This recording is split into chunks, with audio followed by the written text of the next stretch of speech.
인류의 역사를 가만히 들여다보면 그 중심에는 언제나 더 멀리 가고자 하는 마음이 있었다. 안전한 곳에 머무르기보다 보이지 않는 지평선 너머를 향해 나아가려는 본능. 그것이 문명을 만들고 길을 열고 새로운 세계를 발견하게 했다. 그 결과 세계는 연결되었고 인류의 시야는 폭발적으로 넓어졌다. 이러한 도전 정신은 단순한 모험심이 아니라 확장하려는 본능이었다. 인류의 시선은 다시 새로운 곳을 향했다. 그곳이 바로 남극이었다. 끝없는 얼음과 혹한, 인간이 살아갈 수 없는 환경. 그럼에도 불구하고 사람들은 그곳을 향해 나아갔다. 왜였을까? 단순히 정복하기 위해서만은 아니었다. 그것은 인간이 어디까지 갈 수 있는지, 극한의 상황에서도 살아남을 수 있는지, 그리고 협력과 지혜가 어디까지 확장될 수 있는지를 시험하는 무대였다. 남극 탐험은 그래서 단순한 탐험이 아니라 인간 가능성의 경계를 넓히는 실험이었다. 이 거대한 도전의 한가운데에서 서로 다른 선택과 리더십으로 전혀 다른 결과를 만들어낸 세 사람이 있다. 모든 대원을 살려 돌아온 리더, 목표를 향해 나아갔지만 돌아오지 못한 탐험가, 그리고 완벽한 준비로 역사를 쓴 개척자. 이제 그 중에서도 극한의 절망 속에서 사람을 살리는 리더십이 무엇인지를 보여준 사람의 이야기를 시작해보자. 첫 번째는 끝까지 살아 돌아온 리더 어니스트 셰클턴의 이야기이다. 1915년 1월 남극 대륙 횡단이라는 대담한 꿈을 품고 출발한 탐험선 인듀어런스 호는 얼음 바다에 갇혀버렸다. 그리고 10개월 동안 얼음에 짓눌리던 배는 결국 산산조각이 났다. 그 순간은 모든 모험이 끝난 것처럼 보였다. 하지만 셰클턴은 다르게 생각했다. 그의 목표는 단 하나로 바뀌었다. 모두를 살려 돌아가게 하는 것. 그는 대원들을 3개의 작은 보트로 나누고 텐트를 찢어 돛을 만들고 펭귄과 물개를 잡아 연명하며 떠다니는 얼음 위에서 버티게 했다. 결국 셰클턴은 가장 위험한 결정을 내린다. 작은 보트를 타고 1300km가 넘는 바다를 건너 구조를 요청하러 가는 일이었다. 그 여정은 파도에 삼켜질 수도 있는 거의 자살에 가까운 항해였다. 하지만 그는 가장 약한 대원이 아니라 가장 강한 대원들과 함께 떠났고 남겨진 이들을 끝까지 믿었다. 그리고 마침내 구조선을 이끌고 돌아왔을 때 단 한 명도 죽지 않았다는 사실은 지금까지도 리더십의 기적으로 남아있다.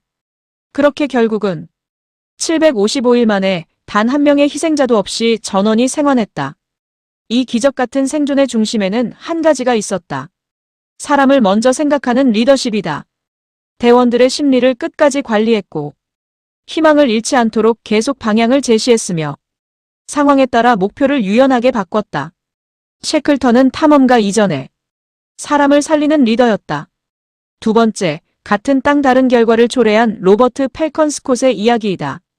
같은 시기 또 다른 영국 탐험가 스콧 역시 남극에 도전했다. 그는 누구보다 열정적이고 용감했다. 하지만 결과는 참혹했다. 죽기 전 그들의 마지막 기록을 보면 참담했다. 스콧은 텐트 안에서 마지막 일기를 썼다. 그들의 식량은 바닥났고 기온은 극단적으로 떨어졌으며 구조의 가능성은 거의 없었다. 그때 한 대원, 로렌스 오츠가 조용히 자리에서 일어났다. 그는 이미 동상으로 걷기도 힘든 상태였다.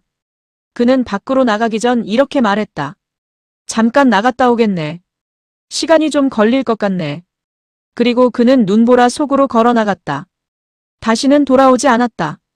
자신이 짐이 된다는 것을 알고 동료들을 위해 스스로 죽음을 선택한 것이다.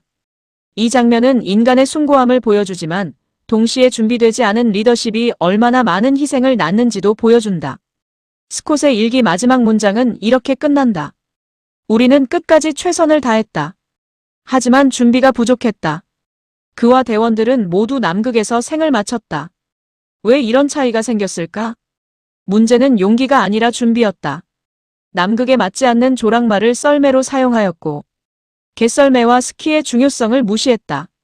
전문가의 조언을 배제했으며 하루 4000칼로리가 필요한 환경에서 부족한 식량 계산에 문제가 있었다.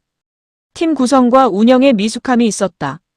결국 그들은 점점 탈진했고 끝내 돌아오지 못했다. 스콧의 이야기는 우리에게 분명히 말한다. 열정만으로는 생존할 수 없다. 세 번째, 완벽에 가까운 준비자 로알 아문센의 이야기이다. 노르웨이의 탐험가 아문센. 그는 역사상 최초로 남극점에 도달한 인물이다. 하지만 그의 성공은 운이 아니었다. 그는 철저하게 준비했다. 북극 원주민 이누이트에게 생존 기술을 배웠고 개썰매와 스키를 적극 활용하였다. 식량을 미리 곳곳에 저장하여 보급기지를 구축했다. 이동 경로를 정밀하게 계산하였고 단순히 식량을 묻어둔 것이 아니라 깃발을 수킬로미터 간격으로 세워 어떤 날씨에서도 절대 놓치지 않도록 했다.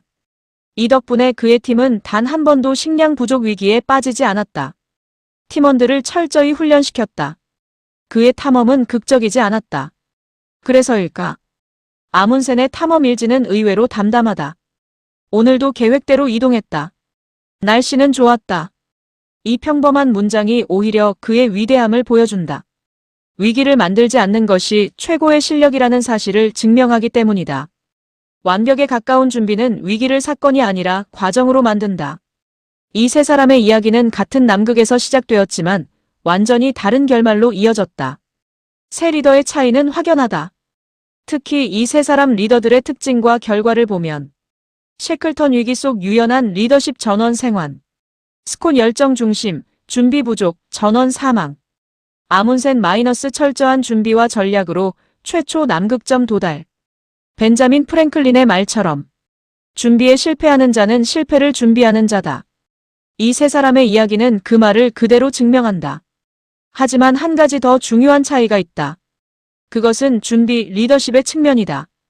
아문센은 준비로 승리한 리더이고 셰클턴은 리더십으로 생존시킨 리더이며 스콧은 준비 부족으로 무너진 리더인 것이다. 이 이야기는 남극 이야기 같지만 사실은 우리 삶의 이야기다. 인생의 어떤 일을 시작할 때, 인생의 중요한 결정을 할 때, 때로는 공동체를 이끌 때에 우리는 늘 세 갈래 길 앞에 선다. 스토처럼 준비 없이 뛰어드는가?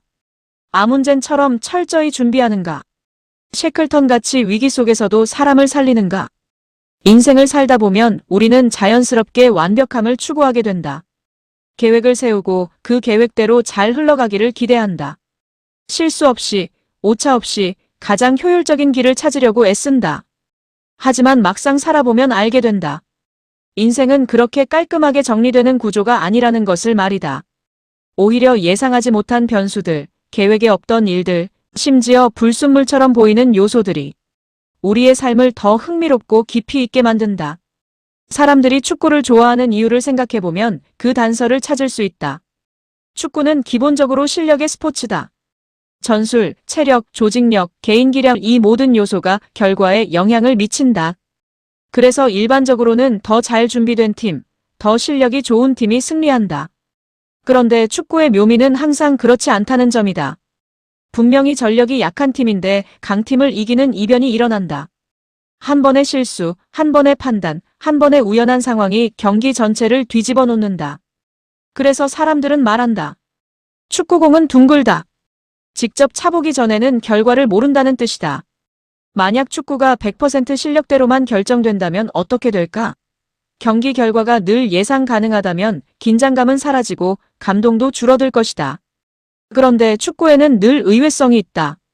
그 의외성이 사람을 몰입하게 만들고 때로는 분노하게 만들고 또 때로는 환호하게 만든다. 완벽하게 계산된 세계보다 조금은 예측 불가능한 세계가 훨씬 더 사람을 끌어당긴다. 소위 언더독의 반란이란 말처럼 기대치 않던 약한 팀이 경기를 이기고 심지어 꾸역꾸역 이기며 올라가 우승 트로피를 들어올리는 뜻밖의 결과를 보며 사람들은 환호를 보낸다. 요즘은 이런 의외성을 줄이기 위해 비디오 판독, VAR이 도입되었다. 오심을 줄이고 더 정확한 판정을 하기 위한 장치다. 실제로 많은 논란을 줄인 것도 사실이다. 하지만 한편으로는 이런 생각도 해볼 수 있다. 너무 모든 것을 정확하게, 완벽하게 판정하려고 할 때 우리는 무엇을 잃어버릴까? 경기 중에 골이 터졌다고 환호했는데 몇 분 뒤 비디오 판독으로 취소되는 순간의 허탈함. 그 긴장과 감정의 흐름이 끊어지는 느낌. 어쩌면 완벽함을 추구하는 과정에서 재미와 현장감이라는 중요한 요소가 희생되고 있는지도 모른다. 이 이야기는 자연 속에서도 비슷하게 드러난다. 우리가 먹는 소금을 보면 우리가 흔히 먹는 소금에는 크게 두 가지가 있다. 하나는 인공적으로 정제된 화학소금이고 다른 하나는 바닷물에서 얻은 천연 소금이다. 화학 소금은 화학적 구조 자체가 매우 규칙적이다. 불순물은 거의 없고 성분도 균일하다. 말 그대로 완벽에 가까운 상태다. 그런데 흥미로운 점은 실제 요리에서는 이 화학 소금이 그다지 선호되지 않는다는 것이다. 왜일까? 너무 질서정연하기 때문이다. 구조가 너무 일정하다 보니 음식 속으로 깊이 침투하지 못하고 표면에만 머무르는 경우가 많다. 김장 배추를 절일 때, 생선을 절일 때 화학 소금을 쓰지 않는다. 음식의 간이 제대로 배지 못하고 겉은 짜지만 속은 싱거운 상태가 되기 때문이다. 반면 천연 소금은 다르다. 천연 소금에는 불순물이 섞여 있고 화학적 결정 구조도 일정하지 않다. 한마디로 불순물 즉 노이즈가 있는 상태다. 그런데 바로 그 불규칙함 때문에 음식 속으로 훨씬 깊이 스며든다. 배추는 속까지 잘 절여지고 생선도 속까지 간이 잘 배어서 음식은 숙성되고 맛의 깊이를 더한다. 천일염을 사용하는 이유가 여기에 있다. 완벽하게 정제된 것보다 약간의 불완전함이 오히려 더 강한 힘을 발휘한다. 이 노이즈의 힘은 예술에서도 나타난다. 유명 피아니스트 글렌 굴드를 보면 아주 흥미로운 사례가 있다. 그는 요한 세바스티안 바흐의 음악 연주로 유명한데 그의 녹음에는 특이한 점이 있다. 연주 도중에 자신도 모르게 흥얼거리는 소리가 함께 녹음되어 있다는 것이다. 보통이라면 이런 소리는 제거해야 할 잡음 즉 노이즈이다. 녹음 기술자라면 당연히 없애려고 할 것이다. 하지만 글렌 굴드는 그 소리를 제거하지 않았다. 오히려 그 흥얼거림에 노이즈가 들어간 글렌 굴드의 음악을 변주곡에서 최고라 한다. 완벽하게 정제된 음반에서는 느낄 수 없는 살아있는 인간의 호흡과 감정이 그대로 전달되기 때문이다. 오히려 그 불완전함이 음악을 더 깊고 풍부하게 만든다. 그러니 너무 깔끔한 것이 무조건 다 좋은 것은 아니다. 인생도 마찬가지다. 우리는 삶의 목표를 세우고 그 목표를 향해 나아간다. 그런데 실제 결과는 전혀 다른 방향에서 나타나는 경우가 많다. 미국 서부 개척 시대의 골드러시를 떠올려보자. 수많은 사람들이 금을 찾기 위해 서부로 향했다. 모두의 목표는 분명했다. 황금을 찾아 나선 것이다. 하지만 정작 큰 부를 얻은 사람들은 금을 캔 사람들이 아니었다.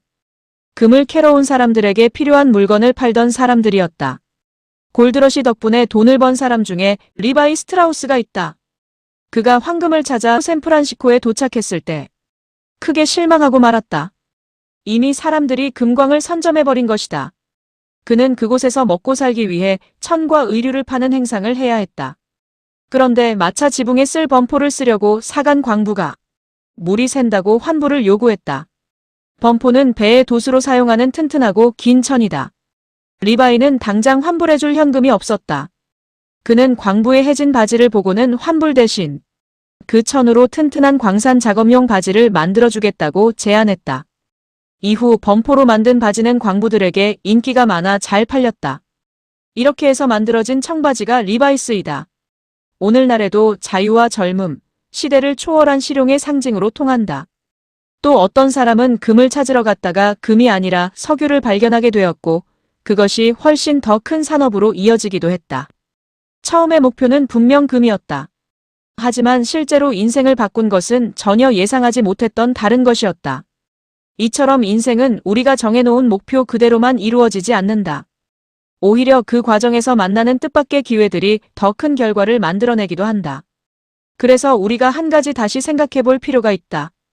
완벽하게 계획된 길만이 좋은 길인가? 혹은 계획에서 벗어난 길은 모두 실패인가? 꼭 그렇지는 않다. 때로는 계획이 어긋났기 때문에 새로운 길이 열리고 예상하지 못했기 때문에 더 큰 가능성을 만나게 된다. 우리가 할 수 있는 일은 모든 것을 완벽하게 통제하는 것이 아니다. 오히려 어느 정도의 여백을 남겨두는 것이다. 약간의 실수, 약간의 불완전함, 약간의 우연을 받아들일 수 있는 태도. 그 안에서 인생은 훨씬 더 풍성해진다. 결국 인생을 잘 살아간다는 것은 완벽해지는 것이 아니라 의외성을 받아들이는 능력에 가깝다. 계획대로 되지 않는 순간에도 그것을 단순한 실패로 규정하지 않고 그 안에 숨겨진 가능성을 볼 수 있는 시선. 불순물처럼 보이는 요소 속에서도 새로운 가치를 발견할 수 있는 태도. 완벽하지 않아도 괜찮다. 오히려 완벽하지 않기 때문에 더 깊어지고 더 넓어지고 더 흥미로워진다. 인생은 정답을 맞추는 시험이 아니라 예상하지 못한 전개 속에서 새로운 의미를 발견해가는 과정이기 때문이다. 한 가족이 차를 타고 가다가 5살 난 아이가 묻습니다. 아빠, 자동차 바퀴는 어떻게 굴러가요? 아빠는 진지하게 설명합니다. 기름이 연소되어 열 에너지로 바뀌고 그게 기계 에너지로 변환되어 클러치와 변속기를 거쳐. 아이의 표정은 점점 굳어집니다. 이게 도대체 무슨 말이지? 그래서 다시 엄마에게 묻습니다. 엄마, 자동차 바퀴는 어떻게 굴러가요? 엄마는 한마디로 답합니다. 응, 빙글빙글. 아이의 얼굴이 밝아집니다. 인생도 그렇습니다. 어떤 사람은 쉬운 문제를 어렵게 풀고 어떤 사람은 복잡하고 얽힌 문제도 놀랍도록 단순하게 풀어냅니다. 나는 어떤 사람인가? 이 질문 앞에서 우리는 한 사람의 인생을 떠올립니다. 1980년 미스 USA로 당선된 셰릴 프레윗입니다. 셰릴의 이야기는 절망으로 시작된 인생의 전환점이 있습니다. 셰릴 프레윗은 어릴 때부터 예쁘고 똑똑하고 성품까지 좋은 소녀였습니다. 하지만 11살 끔찍한 교통사고가 그녀의 인생을 뒤집어 놓습니다. 허리는 부러지고 왼쪽 다리는 심각하게 망가졌으며 얼굴은 백바늘 이상 꿰매야 했습니다. 의사들은 단정했습니다. 다시는 걸을 수 없습니다. 수개월 동안 깁스를 한 채 누워 지내야 했고 그녀의 꿈은 완전히 끝난 것처럼 보였습니다. 그러나 믿음이 만들어낸 다른 선택이 있습니다. 그러나 셰릴은 절망 속에서도 다른 선택을 합니다. 어릴 때부터 교회에서 자라며 복음을 알고 있었던 그녀는 그 상황 속에서도 하나님을 붙들었습니다. 세일럼 감리교회 여름 부흥회에서 그녀는 처음으로 신앙을 감정이 아닌 삶의 결단으로 받아들이게 됩니다. 부흥회 설교자의 아내가 로마서를 한 구절씩 풀어 설명해주며 진짜 구원이 무엇인지 알려주었습니다. 그때 그녀의 고백은 단순했습니다. 예수님이 나를 위해 죽으셨다면 나는 그분을 위해 살아야 한다. 그날 이후 그녀의 인생 방향은 완전히 바뀌었습니다. 그녀는 설교자 소녀라고 불리었습니다. 셰릴 성경을 집요하게 읽기 시작합니다. 마치 스펀지가 물을 빨아들이듯 말씀을 받아들였습니다. 그리고 자신이 깨달은 진리를 거리낌 없이 친구들에게 나누었습니다. 그래서 친구들은 그녀를 이렇게 불렀습니다. 설교자 소녀. 그녀의 인생은 이미 달라지고 있었습니다. 흔들리지 않는 질문, 그리고 평안. 어느 날 어린 시절 들었던 한 말을 떠올립니다. 너는 나중에 미스 아메리카가 될 거야. 하지만 현실은 너무 달랐습니다. 짧아진 다리, 남아있는 상처. 그녀는 하나님께 묻습니다. 하나님, 이 다리로 어떻게 그 꿈을 이룰 수 있나요? 뚜렷한 답이 들리지 않을 때도 많았습니다. 하지만 그녀는 이렇게 말합니다. 답은 없었지만 항상 평안은 있었습니다. 그 평안이 그녀에게는 충분한 답이었습니다. 이제 기적을 향한 믿음의 걸음이 시작됩니다. 고등학교 3학년, 그녀는 치유 집회에 참석하게 됩니다. 그녀는 이미 성경 속 치유 이야기를 수없이 읽으며 하나님은 지금도 동일하게 일하신다고 믿고 있었습니다. 그러나 그 즈음에 그녀는 한 가지 더 큰 충격을 받습니다. 의사가 말합니다. 이 상태라면 아이를 가질 수 없습니다. 그 말은 그녀의 마음을 깊이 흔들었습니다. 그래서 그녀는 더욱 간절히 기도합니다.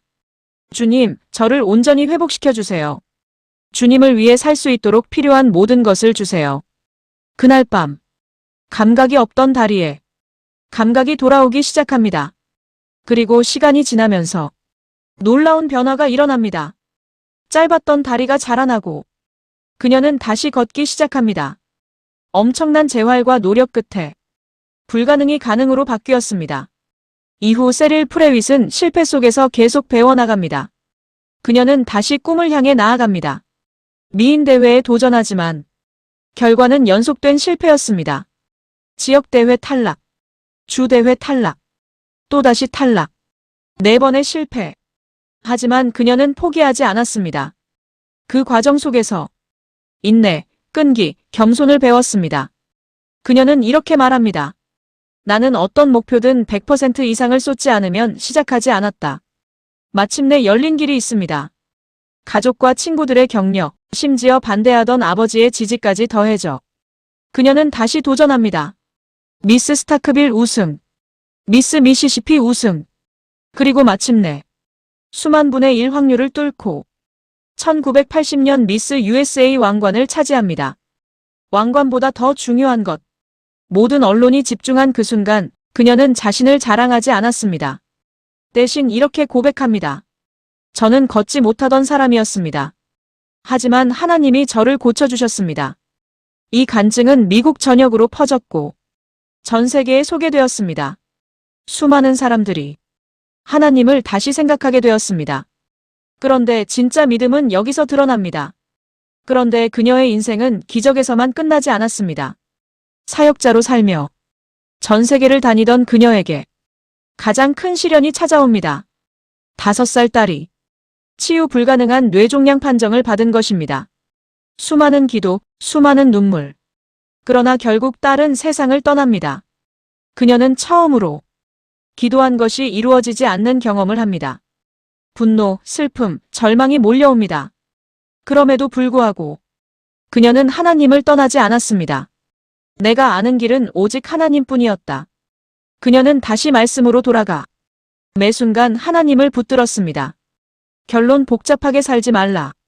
이 모든 이야기가 우리에게 주는 메시지는 분명합니다. 인생을 아빠처럼 복잡하게 설명할 필요 없습니다. 엄마의 한마디면 충분합니다. 빙글빙글. 하나님이 역사하시면 멈춰있던 인생도 다시 움직입니다. 마지막 질문입니다. 지금 당신은 어떤 생각을 하고 있습니까? 나는 부족하다. 나는 끝났다. 그 생각이 더 복잡하게 만드는 것입니다. 진리는 단순합니다. 하나님이 붙드시면 가장 평범한 인생도 가장 존귀한 인생이 됩니다. 런던 히스로 공항에 도착해 건물 안으로 들어서면 한 문장이 시선을 붙들었다. 세상이 당신을 어떻게 보느냐는 당신이 세상을 어떻게 보느냐에 달려있다. 이 문장은 단순한 광고 문구처럼 보이지만 사실은 우리의 삶 전체를 꿰뚫는 질문이다. 그런데 이 광고는 여기서 멈추지 않는다. 히드로 공항의 광고는 한 장의 그림을 함께 보여준다. 한 사람의 머리 모습이 제시되는데 그것을 보는 사람마다 전혀 다르게 해석한다. 누군가는 세련된 헤어스타일이라고 말하고 어떤 이는 군인 같다고 말한다. 또 다른 이는 항암 치료를 받는 환자, 즉 생존자로 본다. 한국인이라면 스님 같다고 생각할 수도 있고 누군가는 까까머리 중고생을 떠올릴 수도 있다. 같은 그림인데도 사람들의 생각은 이렇게 갈라진다. 왜 이런 일이 일어날까? 사람은 있는 그대로 보는 존재가 아니라 자신의 경험과 가치관이라는 필터를 통해 해석하며 보는 존재이기 때문이다. 누군가는 규율을 떠올리고 누군가는 고통을 떠올리며 누군가는 신앙을 또 누군가는 일상을 떠올린다. 결국 우리는 세상을 보는 것이 아니라 자신이 가진 세계관으로 세상을 해석하고 있는 것이다. 여기서 한 가지 흥미로운 비유를 떠올릴 수 있다. 말의 눈에는 플라이 마스크라는 보호 장비가 씌워지기도 한다. 이 마스크는 파리나 벌레가 눈을 공격하지 못하도록 막아주는 역할을 한다. 또 겉으로 보면 시야를 가리는 것처럼 보이지만 실제로는 그렇지 않다. 말은 이 마스크를 쓴 상태에서도 앞을 또렷하게 볼 수 있다. 오히려 이 마스크는 불필요한 자극과 방해를 차단해 주어 더 안정적으로, 더 정확하게 앞을 보고 달리도록 돕는다. 이것은 우리에게 중요한 메시지를 준다. 올바른 세계관은 시야를 좁히는 것이 아니라 잘못된 영향으로부터 우리를 보호하면서 세상을 더 분명하게 보게 만든다는 것이다. 리고렌 목사의 말처럼 당신이 당신의 삶을 보는 방식이 당신의 삶을 결정한다. 이 말은 이론이 아니라 실제 삶 속에서 그대로 증명된다. 그 대표적인 인물로 영국의 마이클 캐롤을 소개한다. 그는 2002년 겨우 19살의 나이에 복권에 당첨되어 약 970만 파운드, 당시 약 180억 원이라는 거액을 손에 넣었다. 평범한 청소부였던 청년이 하루아침에 거부가 된 것이다. 하지만 그의 인생을 결정한 것은 돈의 크기가 아니라 돈을 바라보는 그의 관점이었다. 그에게 돈은 책임도 기회도 아니었다. 그저 지금 마음껏 즐기기 위한 수단이었다. 그는 집안에 자동차 경주 트랙을 만들고 차를 부수고 또 새로 사고 다시 망가뜨리는 삶을 반복했다. 술과 마약에 빠졌고 끝없는 파티와 방탕한 생활 속에서 살아갔다. 돈은 빠르게 사라졌고 그 자리를 대신한 것은 진짜 친구가 아닌 그를 이용하려는 사람들 뿐이었다. 가족은 떠났고 아내마저 등을 돌렸다. 수십 번 법정에 서야 했고 교도소를 드나들고 그의 삶은 점점 무너져 내렸다. 그리고 결국 2013년 그는 완전히 파산했다. 한때 180억을 가졌던 사람이 노숙자 시설을 전전하며 다시 일자리를 찾아야 하는 처지가 되었다. 여기까지 보면 그의 인생은 실패로 끝난 이야기처럼 보인다. 하지만 진짜 이야기는 그 이후부터 시작된다. 그는 스코틀랜드 북부로 올라가 비스킷 공장에서 일을 시작했다. 주당 약 200파운드, 우리 돈 약 40만 원을 받으며 단순하고 고된 노동을 이어갔다. 그는 멈추지 않았다. 도축장에서도 일했고 마침내 석탄 광산에서 광부로 일하는 삶까지 선택했다. 어두운 지하, 위험한 환경, 극한의 육체 노동. 한때 모든 것을 가졌던 사람이 감당하기에는 결코 쉬운 삶이 아니었다. 그럼에도 그는 주 7일을 일하며 묵묵히 버텨냈다. 여기서 중요한 변화가 일어난다. 과거에 그는 돈을 쓰는 데는 능숙했지만 삶을 책임지는 데는 준비되지 않은 사람이었다. 그러나 파산 이후에 그는 작은 돈이라도 성실하게 벌고 하루하루를 살아내는 법을 배우기 시작했다. 그리고 그는 이렇게 말한다. 지금이 오히려 더 행복하다. 이 말은 단순한 위로가 아니다. 그의 인생 전체가 그것을 증명하고 있다. 이후 그는 과거에 떠났던 아내와 다시 만나 재혼했고 지금은 북아일랜드에서 조용하고 안정된 삶을 살아가고 있다. 나 같은 사람이다. 나 같은 인생이다. 하지만 하나가 바뀌었다. 세상을 바라보는 관점이 바뀌었다. 히드로 공항의 그림처럼 우리는 같은 대상을 보면서도 전혀 다르게 해석한다. 그리고 그 해석은 단순한 생각에서 끝나지 않는다. 그 사람의 선택을 바꾸고 습관을 바꾸고 결국 인생 전체를 바꾼다. 마치 말의 눈을 보호하는 마스크가 외부의 방해를 차단해 더 분명한 시야를 제공하듯 올바른 세계관은 우리의 삶을 보호하고 인생의 방향을 바로잡아준다. 마이클 캐롤의 인생이 그것을 보여준다. 돈이 많았을 때 그는 무너졌고 모든 것을 잃었을 때 비로소 세워졌다. 결국 세 가지 이야기는 하나로 연결된다. 사람은 세상을 있는 그대로 보는 것이 아니라 자신이 가진 관점대로 본다. 그리고 더 중요한 사실은 이것이다. 그 관점이 결국 그 사람의 인생을 만들어간다. 보이는 것 너머를 그리는 사람들. 한 사람을 볼 때 우리는 무엇을 보고 살아갑니까? 겉모습일까요? 첫인상일까요? 아니면 그 사람의 진짜 모습일까요? 우리는 일상 속에서 수많은 사람을 만나지만 정작 그 사람의 본질을 보고 있는지는 쉽게 확신하기 어렵습니다.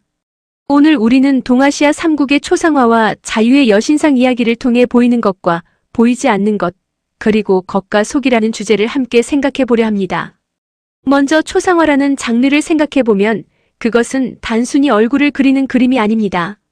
초상화는 그 사회가 인간을 어떻게 이해하는지를 보여주는 거울과 같습니다. 어떤 나라는 사람의 신분과 권위를 드러내고 어떤 나라는 특징을 포착하며 또 어떤 나라는 그 사람의 인격을 담아내려 합니다. 먼저 청나라의 초상화를 보면 가장 먼저 눈에 들어오는 것은 화려함입니다. 비단 위에 정교하게 채색된 의복, 복잡한 문양, 정면으로 앉아있는 위험 있는 자세는 보는 순간 권위를 느끼게 합니다. 그런데 자세히 들여다보면 이상한 점이 있습니다. 얼굴보다 옷이 더 먼저 눈에 들어옵니다. 왜 그럴까요? 이 그림은 이 사람이 어떤 사람인가를 보여주기보다 이 사람이 어떤 위치에 있는가를 드러내기 위해 그려졌기 때문입니다. 결국 이 초상화는 사람 자체보다 그 사람이 가진 권위와 지위를 중심으로 표현된 그림이라고 할 수 있습니다. 반면 에도 시대의 초상화를 소개하면 이것은 전혀 다른 방향을 보여줍니다. 일본의 초상화는 선이 단순하고 표현은 과감하게 생략되어 있습니다. 모든 것을 세밀하게 묘사하기보다는 중요한 특징만 강조합니다.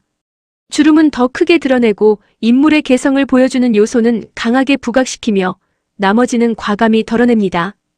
그래서 이 초상화는 사진처럼 사실적인 느낌이라기보다 오히려 한 사람의 성격과 인상을 압축해서 보여주는 듯한 느낌을 줍니다. 다시 말해 일본의 초상화는 사람을 그대로 재현하기보다는 핵심만 남겨 요약하는 방식으로 표현된 그림입니다. 또 하나 소개되는 조선의 초상화는 또 다른 면모를 보게 됩니다.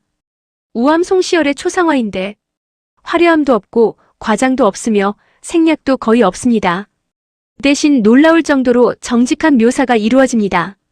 주름 하나, 수염 한 올, 눈빛까지 있는 그대로 담아냅니다. 심지어 늙고 초라한 모습조차 숨기지 않습니다.